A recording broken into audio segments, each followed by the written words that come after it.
Well, do you know what's in your drinking water? A shocking Associated Press investigation found various pharmaceuticals in the drinking supplies of at least 41 million Americans.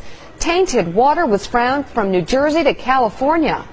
NBC's Tom Costello is following the story from Washington.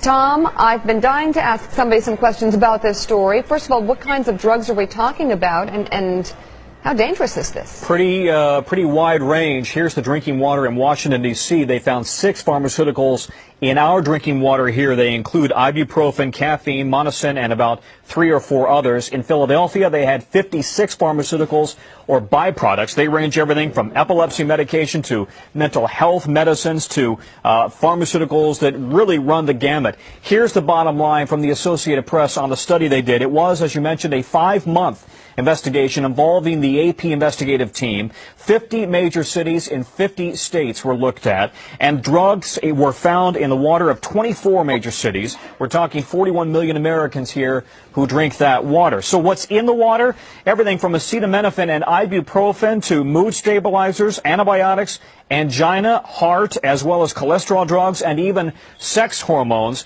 The trouble here, Meek, is that the federal government does not test specifically for pharmaceuticals in the water. And in fact, there is no way to scrub water that is in a treatment plant for pharmaceuticals. And so now we have a situation where states and cities across the country are just starting to realize that there are the remnants of pharmaceuticals in the drinking water. All of that said, we should emphasize, we're talking here about parts per billion or trillion, really minute traces of pharmaceuticals that are in the water. And you say, well, how did it get there? Well, without getting too graphic, all of us who take medication for one thing or another, we don't absorb all of it. It is excreted. It gets into the sewage system, into the water treatment plants.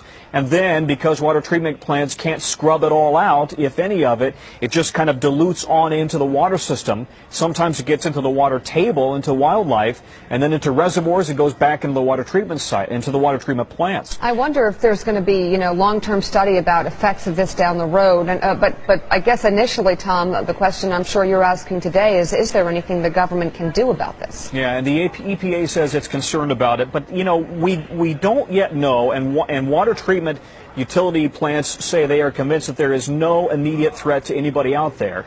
That said, I did a story about 4 years ago in which we found a river in Colorado, and now we know there are many rivers, in which the fish were turning from male to female. And the reason was because there was too much estrogen in the water. The natural female hormone was literally turning male fish into female fish, and the thinking was that this is a canary in a coal mine. So now the question is, what's the impact on humans? Yeah, that's the next one. Tom Costello on this story from Washington. Thank you very much.